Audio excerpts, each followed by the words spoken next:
Alors Yvan, champion partout, champion de Laponie bientôt, qu'est-ce qui t'a attiré dans cette région?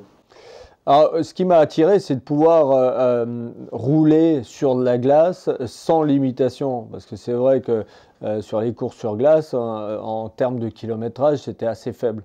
En revanche, là, on peut rouler toute la journée, il y a de la glace à en revendre.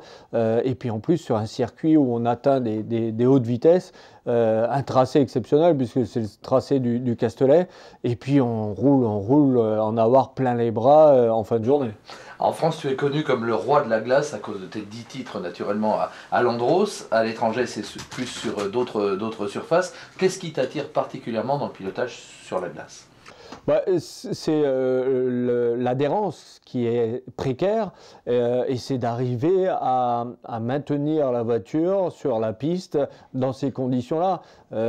C'est un peu comme si on va sur une patinoire avec des petites chaussures de ville et puis voilà, on essaye de faire la même chose avec une voiture et ce qui est attirant et excitant, c'est d'arriver à danser en quelque sorte avec la voiture en réussissant à la garder sur la route. Alors Si je puis justement, dire. les limites d'adhérence sur la glace, on les trouve tout de suite. Enfin, là, tout un chacun est capable de les trouver. La difficulté, c'est de rester juste à la limite. Alors, je sais qu'on t'a posé 1000 fois la question, mais quel est le secret s'il y en a un? Non, il n'y a pas de secret. Ça serait trop facile si tout dépendait d'un secret. Non, je crois que c'est une combinaison de choses. Et puis je crois que sur la glace, il y a encore une autre particularité, c'est qu'avec la température, la glace change et le grip est différent aussi en fonction du moment de la journée, avec la température, avec un peu de soleil, avec un peu de givre, etc. Donc il faut savoir s'adapter. Et je pense que c'est surtout là que réside ma performance sur les courses sur glace, c'est d'avoir été capable, un, d'être régulier et deux, de savoir m'adapter rapidement. La Laponie, tu connaissais cette région-là? J'ai connu l'année dernière, parce que j'avais été en Laponie finlandaise, pour faire des stages sur glace où c'était vraiment déjà sympa. Mais là, on a vraiment passé un step avec la piste de Cap Maîtrise qui ont un circuit sur un lac. Donc en toute sécurité, il y a des kilomètres carrés de dégagement autour de la piste, donc on risque absolument rien. Et c'est là que réside l'intérêt de la chose. Tu as été flatté, heureux, émoustillé qu'on te propose d'être ambassadeur de ce Ice Driving Experience, justement? Ben, c'est vrai que quand Eric Gallardo m'a appelé pour me demander si je voulais être le parrain de son école de pilotage, mais je l'ai écouté longuement, j'ai vu son dossier, j'ai vu ses vidéos et à partir de là, ça m'a intéressé de le faire parce que d'abord c'est une équipe qui est très sympa et compétente et en plus l'idée exceptionnelle, faire un circuit à l'échelle 1 avec le tracé du Castellet sur un lac, c'est un rêve. Et puis l'avantage, c'est que tous les ans, il peut changer de tracé. Il peut faire, je sais pas, Indianapolis l'année prochaine, Branzas l'année suivante, etc.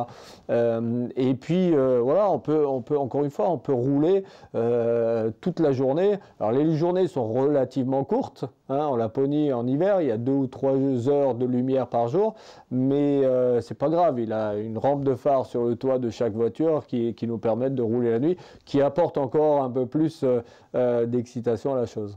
De dire que la glisse, c'est l'éclate absolue pour un pilote ou un amateur de sport mécanique. C'est vraiment le plaisir pur. Je crois, oui, et en particulier là, parce que toute l'année, nous, sur circuit, on est obligé d'être très fin, très propre, aucune glisse, parce que la moindre glisse, c'est perte de temps. Alors que là, si on y va juste pour se faire plaisir, on ne cherche pas la performance et on exagère même la glisse. Donc voilà, c'est vraiment du plaisir pur. Et transmettre son savoir, puisqu'encore une fois, tu es le maître, sinon un des maîtres de cette surface particulière. Comment expliquer aux gens qui ont finalement peu d'expérience, même de compétition, comment aller chercher cette limite et surtout y rester? Sauront bien vous guider. Et puis ensuite, il faut y aller crescendo. Il ne faut pas vouloir en faire de trop, parce que si on va trop vite, on fait un peu n'importe quoi, on risque de sortir et perdre la confiance. Donc il faut juste y aller crescendo, petit à petit, chaque tour un petit peu plus vite, sans aller au-delà de ce qu'on sait faire. Et puis là, au bout de 3 jours, on peut devenir un presque caïd de la glace. Alors ce qui est intéressant, c'est qu'il n'y a pas de sanction non plus. On peut sortir, comme tu le disais tout à l'heure, il y a de la place là, c'est vraiment gratuit cette cale. Oh, absolument, c'est gratuit ou alors au pire ça coûte quelques coups de pelle dans la neige. J'avoue en avoir fait quelques-unes parce que la ligne droite qui représente la ligne droite du Mistral, elle est à plus de 200 à l'heure. Et puis un coup j'ai voulu freiner un peu plus tard que le coup d'avant. Et puis je suis allé large. Bon, ça m'a coûté 20 minutes de pelletage. À moins 37, ça coûte un peu. Hein. Donc après on fait attention en même temps. Hein. Donc non mais c'était vraiment sympa. C'est ce qu'on appelle freiner au panneau trop tard justement. Oui, j'ai même freiné au 2e panneau trop tard. D'accord. Alors ce qu'il y a de bien aussi dans ce genre d'expérience, c'est que justement il y a un avant, puis surtout un après, parce qu'il faut se réchauffer quand même, comme il y a peu d'autres jours. Donc qu'est-ce qui se passe le soir, l'après-midi, enfin... Les activités ne sont pas très nombreuses. Malgré tout, il y a quelques coins sympas. L'hôtel où on logeait, il y a le traditionnel sauna, hammam, jacuzzi, etc. Donc là aussi, pour les plus courageux, c'est de sauter du jacuzzi à la neige par moins 30. C'est pas mal, mais c'est à faire. C'est une expérience. C'est à faire, mais sinon, il y a aussi des activités, des baptêmes en chien de traîneau, il y a les motoneiges aussi.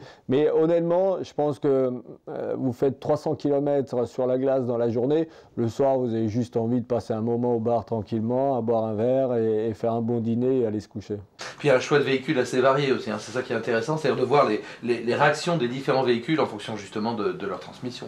Oui, c'est ça qui est bien aussi, on peut passer 3 jours sur place sans s'ennuyer et puis rouler chaque jour avec des voitures de type différent, ou des 4 roues motrices ou des propulsions avec des puissances plus ou moins importantes. Donc il y a vraiment là aussi de l'intérêt. Ce qu'on peut dire aussi, c'est que ça s'adresse absolument à tout le monde, hein. Même si on a peu d'expérience en automobile, on peut prendre du plaisir sur la glisse. Absolument, ça s'adresse aux confirmés qui veulent juste aller se faire plaisir, mais ça peut aussi aller pour ceux qui ont un peu d'expérience, mais sans plus, pour s'améliorer. Et puis après, même ceux qui connaissent pas du tout la glace, qui ne l'ont jamais fait, moi je le conseille de le faire parce que au moins vous enlèverez certains doutes, certains a priori de la glace. Et voilà, c'est le fait de s'entraîner dans des conditions un peu précaires et ça peut vous servir sur la route dans les conditions habituelles. Envie de faire un rallye hivernal un jour, pourquoi pas, le championnat du monde débute en Suède, un rallye de Suède?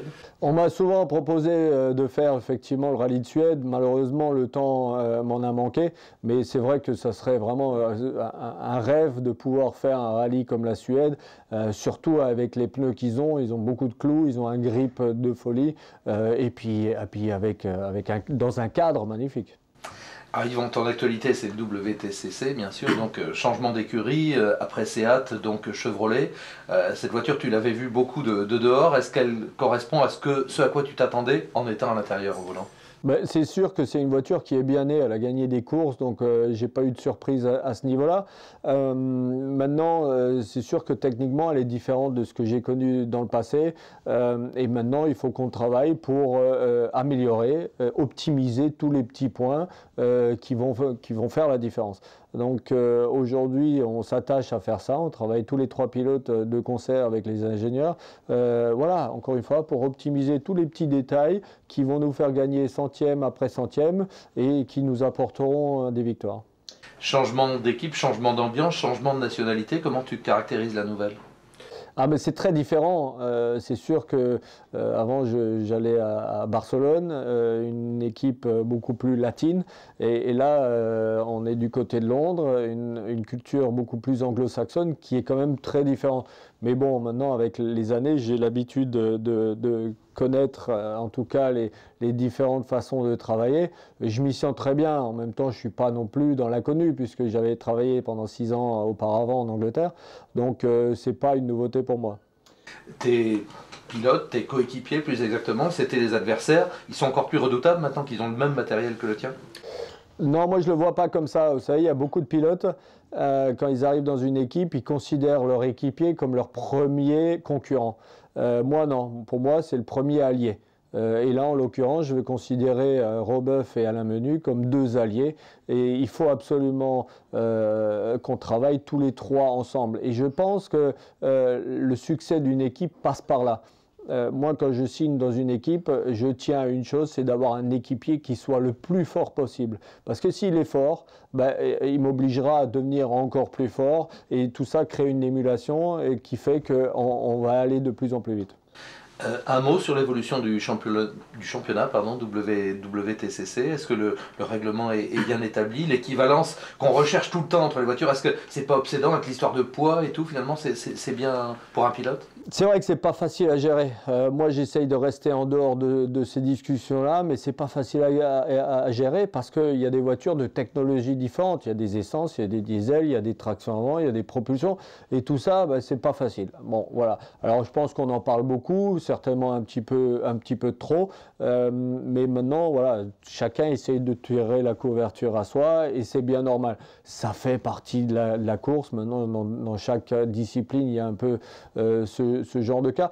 Mais je crois que le règlement à la base, il est pas mal. On peut toujours faire mieux, évidemment, mais sur le fond, le règlement est pas si mal. Tu as fait triompher une machine à moteur diesel dans des courses de vitesse, c'est pas évident, hein, l'endurance c'est autre chose. Est-ce que tu dois réapprendre à piloter une machine à moteur essence? C'est sûr qu'il faut changer un petit peu sa façon de piloter, mais aussi sa façon de régler une voiture, parce que les caractéristiques ne sont pas les mêmes. Le poids, par exemple, du diesel est plus lourd, donc plus de charge sur le train avant, un peu plus de couple aussi qui donne plus de charge. En revanche, sur la Chevrolet, une voiture un peu plus légère où la vitesse d'entrée de virage peut être un peu plus importante, etc. Donc il faut changer sa façon de piloter, mais aussi sa façon de régler la voiture. Une dernière question peut-être sur le titre de champion du monde. Évidemment, c'était il y a maintenant un petit peu plus d'un an. Le deuxième, il est passé vraiment tout fin, hein, encore une fois, avec un gros crash aux essais. Par parenthèse, pas de trace du crash, ni physique, ni mental. Non, alors mental, absolument aucun. Physique, ça va, j'ai eu des vertiges pendant un moment, mais ça s'est passé. Les côtes sont encore un tout petit peu douloureuses, mais vraiment sans aucun souci, sans aucune gêne quand je conduis. Alors, le titre de champion du monde, est-ce que je vais oser dire, ça a changé ta vie? C'est quand même un but ultime. Bon, tu as été champion dans plein de disciplines nationales, mais là, champion du monde dans un des rares championnats au monde d'automobile. Je sais pas, c'est ce que tu y penses des fois, tous les jours? Enfin, ça change un peu ta vie ou ton approche ou ton attitude? Ça n'a pas changé totalement ma vie, mais c'est sûr que par moments, je me dis, bon, voilà, j'ai réussi à faire ce que je voulais depuis toujours.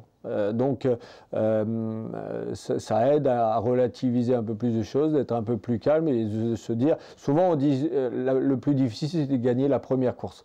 Voilà, là j'ai gagné le premier titre et après on peut voir les choses de façon un petit peu plus sereine en tout cas, et c'est ce que j'ai fait. Et puis en plus je pense que les 3 ans que je viens de passer, j'ai fait 2 fois vice-champion, 1 fois champion. Je pense que sur les 3 années c'est moi qui rapporte le plus de points. Donc je suis vraiment satisfait de ces 3 années. Alors je sais que tu as essayé également des machines et des prototypes hein, d'endurance avec Oreca. Un retour comme ça dans l'endurance et au Mans par exemple, c'est quelque chose qui te tenterait? Pas forcément. Hugues de Chonag m'avait proposé l'année dernière de rouler sur une de ces 2 voitures. Je suis allé la tester au Paul Ricard. Moi j'aime bien le Mans. Voilà, c'est pas non plus un rendez-vous dans l'année que je peux trop facilement me permettre parce que mon emploi du temps est quand même assez chargé. Ce sont des voitures techniquement très différentes de celles que je conduis en championnat du monde WTCC et c'est quand même pas facile de passer de l'une à l'autre et je veux pas non plus trop me disperser. Moi aujourd'hui je suis engagé par Chevrolet, je me dois être à 100% pour Chevrolet et si j'ai le moindre doute que je vais perdre un petit peu de performance au profit d'autre chose, je préfère pas le faire. Donc aujourd'hui je suis concentré vraiment sur le programme Chevrolet. Il y aura peut-être des petites épreuves que je ferai à côté, mais qui me prendront pas autant de temps. Avec Chevrolet, c'est un engagement de longue durée? C'est un engagement de 2 ans. Bon, c'est ce qu'on doit te souhaiter pour 2010. Grande épreuve nouvelle, on va dire, en tout cas à ce niveau-là, dans le championnat du monde des rallyes WRC, donc le rallye d'Alsace, effectivement. Alors on parle toujours de Sébastien Loeb, mais pour cause, hein, il est quand même 6 fois champion du monde, mais toi tu l'es une fois, tu es de la région aussi, c'est important dans la région? Oui, c'est important et c'est vrai que en France, il y a eu 6 champions du monde dans l'histoire de l'automobile et il y a eu 2 Alsaciens. Bon, évidemment, Lesquels? Sébastien en a remporté 6, il restera dans la légende et Tu je sais pense ce qu'il que reste à faire maintenant. ouais, mais bon, je suis un peu plus âgé que lui, mais Sébastien restera dans la légende et il est certainement l'un des plus grands, sinon le plus grand des pilotes de rallye de tous les temps. Et parlant de rallye, maintenant, il va y avoir aussi le Rallye de France sera en Alsace en 2009. Et j'espère avoir le temps. Alors j'ai déjà regardé mon calendrier, ça, je pourrais le faire et si je trouve une auto sympa et intéressante, j'aimerais bien le faire. Ah bah ça c'est un vrai scoop. Alors pour le coup ça te permet, c'est pas de la glisse, mais là, enfin on sait jamais les conditions qui vont régner. Mais bon, mois d'octobre quand même ça devrait. Non, mais j'ai fait quelques rallyes dans le passé, et puis ça reste de l'asphalte, donc ce que je connais par rapport au circuit. Et, voilà, donc je lance un petit appel s'il y a quelqu'un qui a une voiture sympa pour faire ce rallye, je suis libre. Bah c'est une bonne nouvelle. Et question bête, vous êtes copains avec Seb?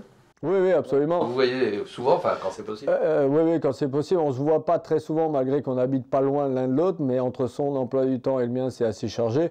Mais on se voit une ou deux fois dans l'année, par exemple pour les courses des champions ou autres, ou les remises des prix de la FIA ou autre. Donc, non, c'est toujours sympathique et d'échanger des expériences, et c'est toujours agréable. Bon, en tout cas l'appel est lancé et tu pourrais éventuellement rouler avec un autre constructeur. Là pour le coup, en termes de rallye, c'est possible, c'est ouvert, hein. Je resterai, quoi qu'il arrive, un pilote Chevrolet, mais ça serait possible sur une voiture d'une autre marque. Bah, on s'en prend les babines. Merci. Yvan.